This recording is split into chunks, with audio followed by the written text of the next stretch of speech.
அருட்பெருஞ்சோதி அருட்பெருஞ்சோதி தனிப்பெரும் கருணை அருட்பெருஞ்சோதி. காக்கும் தெய்வம் ஓட்டாண்டி காலன் வர மாட்டாண்டி, காக்கும் தெய்வம் ஓட்டாண்டி காலன் வர மாட்டாண்டி, மார்கண்டனுக்கா சிவசங்கரனான். காக்கும் தெய்வம் ஓட்டாண்டி காலன் வர மாட்டாண்டி, மார்கண்டனுக்கா சிவசங்கரன். காக்கும் தெய்வம் ஓட்டாண்டி. இப்படி நம்மை காக்கக்கூடிய தெய்வம் சுழிமுனையிலே இருக்கிறது, மண்ட ஓட்டுக்கும் கீழே இருக்கிறது. அதுதான் காக்கும் தெய்வம் ஓட்டாண்டி. அந்த ஓட்டாண்டியை பார்த்தா காலன் வரமாட்டாண்டி, காலன் யமன் வரமாட்டான். அதுக்கு சான்று யாருன்னு கேட்டால் மார்க்கண்டேயனுக்கா சிவசங்கரனார். மார்க்கண்டேயன் சங்கரனை அனுதினமும் ஓராண்டு காலம் இடைவிடாமல் முயற்சி செய்ததால், வணங்கியதால், சிவனுடைய தாளை பிடித்ததால், சிவனையே பற்றி கொண்டிருந்ததால், தெளிந்த நீர் ஓடையிலே மீன் பிடிப்பது போல் தெளிந்த நீரிலே இருக்கின்ற மீன் இறைவன். அந்த இறைவனை பிடிப்பதற்கு நாம் தெளிந்த மனதோடு இருக்க வேண்டும்.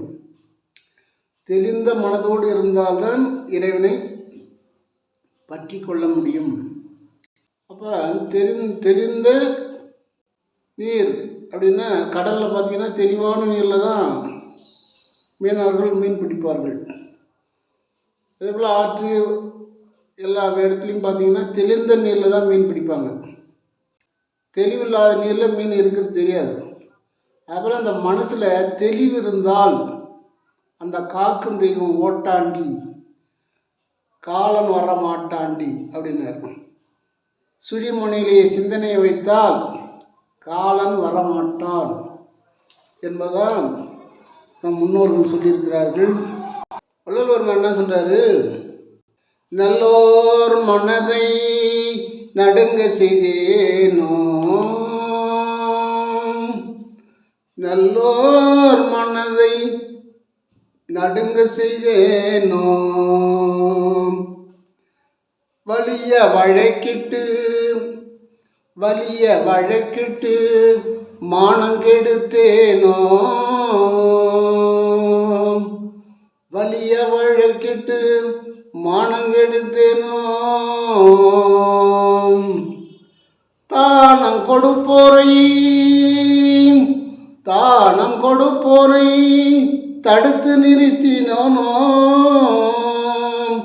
தானம் கொடுப்போரை தடுத்து நிறுத்தினேனோ, என்ன பாவம் செய்தேனோ, நான் என்ன பாவம் செய்தேனோ, கலந்த சிநேகிதரை கலங்க செய்தேனோ, கலங்க சிநேகிதரை கலங்க செய்தேனோ, மனம் ஒத்த நட்புக்கு வஞ்சகம் செய்தேனோ, மனம் ஒத்த நட்புக்கு வஞ்சகம் செய்தேனோ, என்ன பாவம் செய்தேனோ, இறைவா என்ன பாவம் செய்தேனோ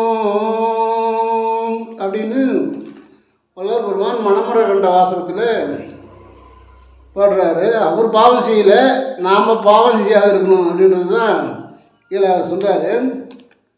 நல்லவங்க மனசை நடுங்க செஞ்சாலே அது ஒரு பாவம் தான்றார். பரிசுத்தமாக நல்ல இதோட நன்மை செய்வாங்க, நல்ல மனிதராக இருப்பாங்க. ஆனால் அவங்கள துடாகாரமாக திட்டுறது, வையறது, அவங்க மனம் நடுங்கிற மாதிரி பேசுறது, இதெல்லாம் பெரும் பாவன்றார். என்ன கூட ஒரு சின்ன பசங்களாம் கூட திட்டும், ஆனால் பெரிய பசங்க திட்டாது, சின்ன பசங்க தான் வந்து திட்டும். அப்போ நான் என்ன நினச்சிக்குவேன், வயதாலும் வயதடிமையின் வாழ்த்தினை கொண்டுடுவேன் அப்படின்னு. நம்மகிட்ட இருக்கிற பாவத்தை பங்கு போட்டுக்கிறான்னு அர்த்தம். நம்மளை ஒருத்தன் திட்டுறான் அப்படின்னா நம்மக்கிட்ட இருக்கிற பாவத்தை வாங்கிக்கிறான். நம்ம வந்து ஆனந்தமாக இருக்கணும்.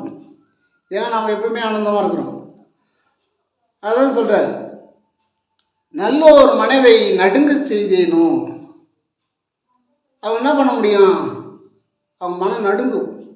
உள்ளே இருக்கிற இறைவன் பார்த்து கொண்டே இருக்கிறார். அதுக்கு அந்த பலன் அவனுக்கு கிடைக்கும். அவன் மனம் நடுங்கினாலே. தானம் கொடுப்போரை தடுத்து நிறுத்தினோம். ஒருத்தர் வந்து ஒருத்தருக்கு தானம் கொடுப்பார். ஒருத்தர் சொல்லுவார், ஏன்பா அவ்வளோ கொடுக்குற, அவ்வளோ கொடுக்காத, கம்மியாக கொடுக்க அப்படின்னு. அப்படி சொன்னாலும் பரவாயில்ல, ஒரு சிலர் கொடுக்க வேணான்னே சொல்லுவார். அப்போ இது எனக்கும் கூட அனுபவத்தில் உண்டு. இந்த வாரம் ஏதாவது உங்களுக்கு ஆகாரத்துக்கு உதவி பண்ணுறேன்னு சொல்லிட்டு போவாங்க. வழியில் ஒருத்தர்கிட்ட சொல்லுவாங்க, ஐயாட்ட சொன்னேன் இந்த வாரம் ஏதாவது ஒரு ஆகாரத்துக்கு உதவி பண்ணணும் அப்படின்னு. அடப்பாப்பா அங்கே இந்த கோயில் கொடுப்பான்றார் அவர். உடனே அவர் உனக்கு எனக்கு ஃபோன் பண்ணி, ஐயா அடுத்த ஹப்தாவில் பார்க்கலாம் அப்படின்னு சொல்லுவார். இது எனக்கு நிறைய நடந்திருக்கு. அப்போ வழியில் வந்து நிறுத்தினார் பாரு, அவர் தான் கோடான கோடி பாவங்களை வாங்கிக்கிறார். தானம் கொடுத்தோரை தடுத்து நிறுத்தினேனோ. அவர் மானும் கொடுக்குறாரு, வாங்குறாரு, செய்யப்படுறாரு. வழியில் கண்டவர் நல்லதுப்பா செய்ப்பா அப்படின்றது தான் மனிதர். அங்கே கொடுக்காரு, பார்த்து அங்கே போய் கொடு, இந்த ஆள்கிட்ட கொடுக்காரு, அந்த ஆள்கிட்ட கொடுக்காரு, இப்படி கெடுக்கிறாருலாம் இருக்குது. அதை அப்பயே வரலான்னு பெருமாள் கண்டுபிடிச்சி சொல்கிறார். அந்த மாதிரி தானத்தை தடுத்து நிறுத்தினாலும் கோடான கோடி பாவங்கள் வந்து சேரும் அப்படின்னு சொல்கிறார். கலந்த சிநேகிதரை கலங்க செய்தணும். நம்மளோட நட்பாக இருக்கிற சிநேகிதர்கள். இப்போ வள்ளல் பெருமானுக்கு இருக்க ரத்தன மொழியார் வந்து ரொம்ப சிநேகிதர். இருக்கும் ரத்தன மொழியார் அவர்களுக்கு என் இதயத்தில் இருக்கக்கூடிய ரத்தன மொழியார்ன்றார் ஒரு கடிதத்தில். என் இதயத்தில் இருக்கக்கூடிய ரத்தன மொழியார் அவர்களுக்கு அநேக கோடி வந்தனம் அப்படின்றார். அப்போ அந்த மாதிரி நட்பு இருக்கும். ரத்தன மொழியார் தான் வந்து அவருக்கு கடைசி வரைக்கும் அந்த ஆடைகள் பூரா அவர் தான் கொடுத்துட்டு இருந்தார், வெள்ளை ஆடை. அவருக்கு கஷ்டம் வரும்போது உதவி செய்தவரை இருக்கும் ரத்தன மொழியார் தான். பாசமிகு இருக்கும் ரத்தன மொழியார் அவர்களுக்கு ராமலிங்கம் எழுதி கொண்டது, என் இதயத்தில் வைத்து உன்னை அனுதினமும் பூசிக்கிறேன், நேசிக்கிறேன். எனக்கு ஒரு 2 நாள் தேவைப்படுகிறது. அதை அனுப்பி வைத்தீர்களானால் இறைவனுடைய திருவருளால் நான் சென்னைக்கு வருகின்ற காலத்தில் தங்களிடத்தில் அந்த கடனை கொடுத்து பைசல் செய்து விடுகிறேன் அப்படின்னு எழுதுவார்.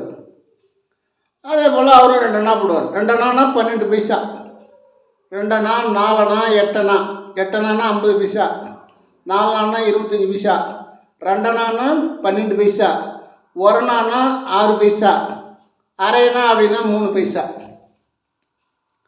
அப்போ அவர் 2 நாளுக்கு ஒரு தபால் எழுதியிருக்கிறார். இது நட்பு. யாருக்கு? வள்ளல் பெருமானுக்கு ரத்தன மொழியார் தான் அதிகமாக நட்பாக இருந்திருக்கிறார்.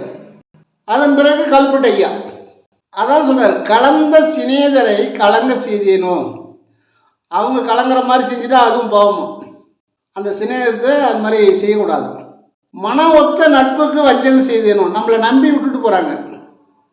இதை பார்த்துப்பா, இவன் நல்ல பிள்ளை, இதெல்லாம் ஒன்றும் செய்ய மாட்டான் அப்படின்னு கொடுத்துருப்பா. அந்த நட்பு மனம் ஒத்து நம்மகிட்ட விட்டுட்டு போகிறாங்க ஒரு பொருளை. அதை வந்து கட்டி காக்கிறவன் தான் புண்ணியவான். ஆளில் கொஞ்சம் எடுத்து வச்சுட்டோம்னா அந்த நட்புக்கு நாம் துரோகம் செய்கிறோம், பாவத்தை நாம் எடுத்துக்கிறோம். இறைவன் நம்மளை பார்த்துக்கிட்டே இருக்கிறான் அப்படின்றதா ஒரு இது. அதனால் இதை வந்து சித்தர்கள் வள்ளல் பெருமான் வந்து மிக தெளிவாக நாம் தெளிவடைய வேண்டும். தெளிந்த நீரில் மீன் பிடிப்பது போல தெளிவாக இருந்தால்தான் இறைவனுடைய அருளை நாம் உணர முடியும். ஆத்தமணியார் காத்தமணியார் அப்படின்றார். ஆத்தமணியார் காத்தமணியார். ஆத்த மனைவி நம்முடைய மனம், காத்த மனைவி காத்த மனைவி என்பது சூரியன் சந்திரன் தேவர்கள் சாட்சியாக. இந்த காத்த மனைவி என்ன பண்ணுறோம், சூரியன் சந்திரன் தேவர்கள் சாட்சியாக திருமணம் செய்து குடும்பம் நடத்தி வருகின்றோம் இல்லறத்தில். அது அவங்களுக்கு பேர் காத்த மனைவி. நம்மளை காக்குறாங்க, அவங்கள நாம் காத்துட்டு இருக்கோம். அடுத்து அந்த மனைவி மனம், இந்த மனதை இடைவிடாமல் புருவ மத்தியில் வர வேண்டும் அப்படின்ற காத்த மனைவின்றது. அதை இல்லறத்துலேயும் சொல்கிறாரு, சூரியகலை சந்திரகலைன்னு சொல்கிறாரு. அதை சூரியகலை சந்திரகலையும் ஒன்று சேர்ந்தால் அக்னிகலை. இந்த ஆத்த மனைவி என்பது பரலோக சுகத்தை தரக்கூடியது. ஆத்த மனைவி என்பது நம்முடைய மனம். காத்த மனைவி மனைவி, ஆத்த மனைவி நம்முடைய மனம். அந்த மனதை இடைவிடாமல் சுழிமுனையில் காத்தருள வேண்டும் அப்படின்றார். அந்த மனைவியானவள் உனக்கு பரலோக சித்திகளை தூண்டுவாள், இரவா வரம்பெற வழிகாட்டுவாள். யார்? ஆத்த மனைவி. இரவாமல் இருப்பதற்கு வழிகாட்டுவாள். பிறவி தேவையில்லை. நாம் கடவுள் நிலையை அடைய நாணத்தை தூண்டக்கூடியவள் ஆத்த மனைவி. நம் உடலில் அழியா தேகமாக மாற்றக்கூடியவள். அவளுடைய சுவை காய்ந்த பலாவின் சுவை போல். காத்த மனைவி இல்லறம், பிள்ளைகள், குடும்பம். இது காத்த மனைவி. ஆத்த மனைவி எப்படின்னு கேட்டால், இகலோகத்தில் நமக்கு மறைய வேண்டுமா, இல்லை சித்தி பெற வேண்டுமா, இல்லை என்ன சித்தாடல் செய்ய வேண்டுமா, எல்லாம் செய்யக்கூடிய அந்த மனம் தான் நமக்கு முதல் மனைவின்னு சொல்கிறார். யாருக்கு? நமக்கு மனம்தான் முதல் மனைவி. அதான் சொல்லுவோம், மனம் ஒரு குரங்கு, மனித மனம் ஒரு குரங்கு, மனம் ஒரு குரங்கு, மனித மனம் ஒரு குரங்கு அப்படின்னு சொல்லுவாங்க. ஏன்னு கேட்டால், குரங்கு மாதிரி கிளை தாவிட்டு இருக்கும் அந்த மனம். ஒரு நாளைக்கு 8000 சிந்தனைகளை தூண்டக்கூடியது இந்த மனம். அப்படி 8000 சிந்தனைகளை கட்டுப்படுத்தி விட்டோமேனால் அந்த மனசுக்கு பின்னாடி தான் காற்று இருக்குது. மனம் அடங்கினால் காற்று வேலை செய்யும். காற்று வேலை செஞ்சால் பரலோகத்தினுடைய அருளை பெறலாம். பரத்தினில் பரமே, பரம்பெரும் பரமே, வனம்பரா பரமே அப்படின்னு சொல்லுவார். பரத்தின் மேல் பரமே அப்படின்னு சொல்லுவார்.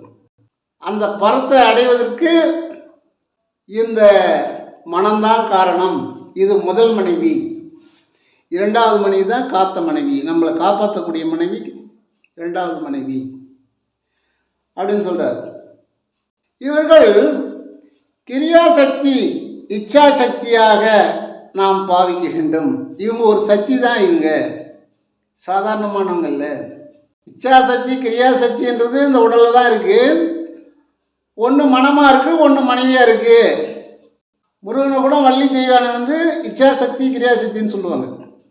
எல்லாருக்குமே அப்படி தான் சொல்கிறது. அது ஏன்னா மனம் ஒரு சக்தி, மனைவி ஒரு சக்தி.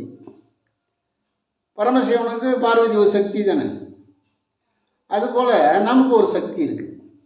அதே போல் பெண்களுக்கு மனம் என்ற ஒரு கணவன். எப்படி? மனம் முதல் கணவன், இரண்டாவது தான் தேவர்கள் அறிய தாலி கட்டிய கணவன் அப்படின்னு சொல்லுவாங்க. அது தவறாக எடுத்துக்கூடாது. நம்ம பிறக்கும் போதே வந்தது மனம். அதான் வள்ளல் பெருமான் சொல்லுவார், பெண்களுக்கு பிறக்கும் போதே பூ, மஞ்சள், குங்குமம், வளையல் இதெல்லாம் அவங்களோடு வந்தது. பிறந்த உடனே 7வது நாளே இதெல்லாம் சூட்டுவார்கள். ஆகையினாலே இடையில வந்த கணவனானவன் இடையிலே சென்று விட்டால் இந்த பூவு, பொட்டு, வளையல், மஞ்சள் எடுக்க வேண்டாம் அப்படின்னு சொல்லுவார் வள்ளல் பெருமான். இவன் இடையிலேயே வந்த கணவன் அப்படின்னு சொல்கிறார். அதனால் இவருக்காக இதை நிறுத்தக்கூடாது, இதெல்லாம் நீங்கள் எடுக்கக்கூடாது, அவங்கள ஒரு மனவேதனையில் நீங்கள் காலம்புறா மனவேதனையில் நிற்கக்கூடாது, இடையில் வந்தது, அது இடையில் போயிட்டு அதை பற்றி பரவாயில்லை அப்படின்னு சொல்கிறார்.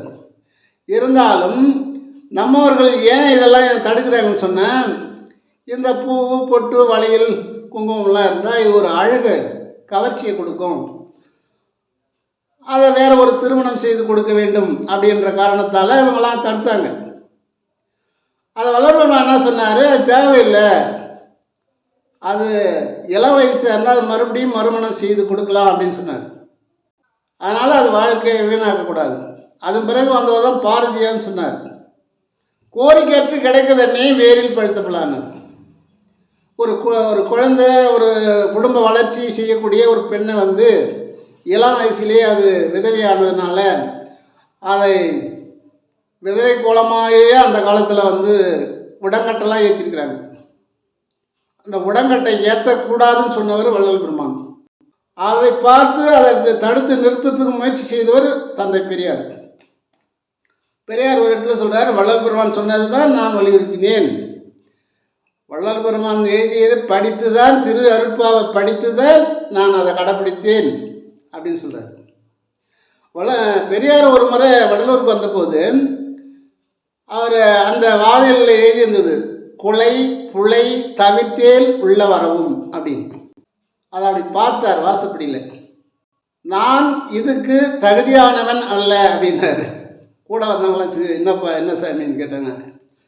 இல்லைப்பா, ஐயா வந்து அவர் தான் பெரியவர், என்னை விட பெரியவர் அவர் தான், அவருக்கு அடுத்தது தான் நான் பெரியவர் இல்லை, என்ன பெரியார்னு சொல்லாதீங்க, அவர் தான் என்னை விட பெரியவர். குலை புலை தவிர்த்தேர் மட்டும் உள்ளவான்னு கரெக்டாக சொல்லிட்டார். யார் வேணுனாலும் வரலாம், முன்னே வந்தால் இவ்வளோ பணம், பின்னால் வந்தால் இவ்வளோ பணம், இலவசமாக வந்தால் இவ்வளோ பணம்லாம் அவர் சொல்லலை. எந்த கட்டணமும் கிடையாது, குலை புலை தான் கட்டணம் அப்படின்னார். அப்படி குலையும் புலையும் விட்டவங்க மட்டும்தாங்க வரணும், அதுதான் கட்டணமாக நீங்கள் நிறுத்த வேண்டும், அதை நிறுத்தினாலே எனக்கு போதும், நான் சந்தோஷப்படுவேன் அப்படின்னு சொன்னார். அதை பார்த்த பெரியார், இது உள்ளதை வருவதற்கு எனக்கு தகுதி இல்லை, அவர் சொன்ன அளவில் நான் இல்லை அப்படின்னு சொல்லி இன்றைக்கும் அவரை பற்றி நிறையா கட்டுரைகள்லாம் எழுதினது இருக்குது. அதுபோல் கணவனுக்கு முன்னாடியே ஒரு கணவன் யாருன்னு கேட்டால் மனம். அந்த மனதான் முதல்ல அவங்க தாய் வயதிலிருந்து வரும்பொழுதே அந்த மனமானது அங்கே ஒன்று சேர்ந்து தான் வெளிவருது. மனம் பேச தொடங்கின உடனே மனம் வேலை செய்ய ஆரம்பிக்குது, இடையில் வரல மனம்.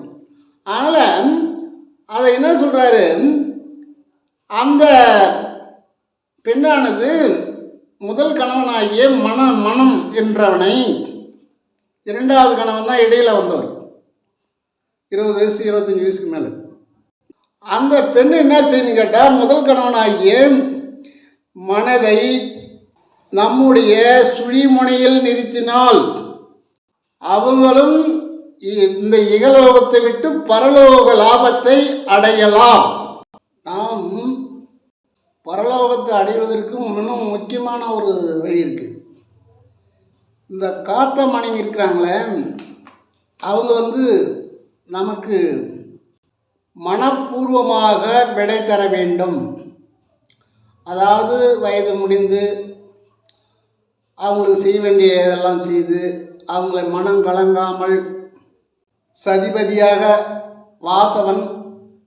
வாசகி வல்லுவன் போல வாழ்ந்தால் அவங்க மனம் மகிழ்ச்சியோடு நீங்கள் இறைநிலையை அடையலாம் என்று அவங்கள் உத்தரவு தந்தால்தான் பரலோகத்தை அடைய முடியும். அப்போ சித்து விளையாட முடியும். இந்த உடம்பை எப்படி வேண்டுமானாலும் மறைத்து கொள்ளலாம், மறையணும்னா மறையலாம். ஏன்னு கேட்டால் நீரில் மறைஞ்சிருக்காங்க. கம்பளி சாமியார் பாண்டிச்சேரியில் நீரில் போய் குளிக்கிறன்னு போனார், அப்படியே கரைஞ்சிட்டார். பட்டினத்தார் ஒரு பானைக்குள்ளே மறைந்தார்.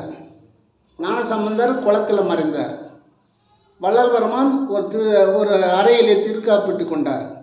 இப்படி மறைவில் எத்தனையோ விதம் இருக்குது, எத்தனையோ அதுக்கு மெத்தட் இருக்குது.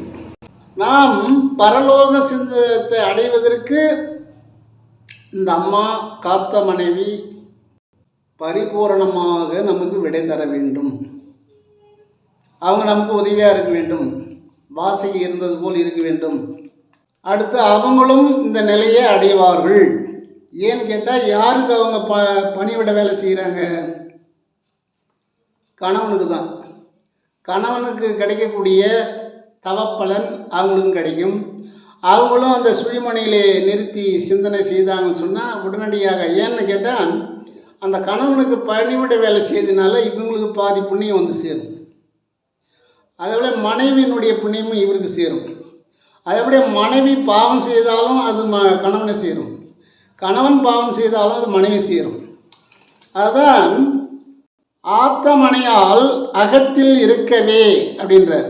ஆத்தமனையால் அகத்தில் இருக்கவே காத்த மனையாலை காரூரும் காளையர் அப்படின்றார். காத்த மனையாலை காரூரும் காளையர் காய்ந்த பலாவின் கனி உண்ணமாட்டார். காய்ந்த பலாவின் கனியை உண்ணமாட்டார். ஈச்சம்பழத்தில் இருந்திடுவாரே. அப்போ என்ன சொல்கிறாருன்னா, ஆத்தமனையால் நம்ம அகத்தில் நிறுத்தணும். பரலோகத்தை அடைவதற்கான தகுதி அவங்க கொடுத்துட்டாங்க. கொடுத்தபோது காத்த மனையாலை அதை இந்த மனைவியோடு இந்த குடும்பத்தோடு வெளியே வந்துடு அப்படின்னு சொல்கிறாரு. வேற ஒன்றும் இல்லை. நீ இதையே ஈச்சம்பழம் போல தித்திப்பு இருக்கும் காத்த மனையால். அந்த ஈச்சம்பழத்திலே நீ அதே பரவாயில்லை நல்லா இருக்கு அப்படின்னு இந்த யுகத்திலே இருந்து விட்டால் நீ மேல்நிலையை அடைய முடியாது அப்படின்னு சொல்கிறார். அதாவது காத்த மனைவியினுடைய சுவை ஈச்சம்பழம், ஆத்த மனையாளுடைய சுவை காய்ந்த பலாவின் சுவை. காய்ந்த பலாவின் சுவை அது என்னன்னு தெரியல. காய்ந்த பலாவை சாப்பிட்றாங்களான்னு எனக்கு தெரியல. அது ஏன்னு கேட்டால் அவர் சொல்கிறாரு காய்ந்த பலாவின் சுவை போல. அப்போ காய்ந்ததுன்னா நீர் சுண்டி நல்லா இருக்கும் போல இருக்குது பழம். பலாவே அதான் கட்டு மாம்பழமே கதலி வான்பழமே இட்ட நல் சுவி இழந்த என் கனியே அப்படின்னு சொல்லுவார் வள்ளல்பெருமான். அப்படிதான் இனிக்குமா அது.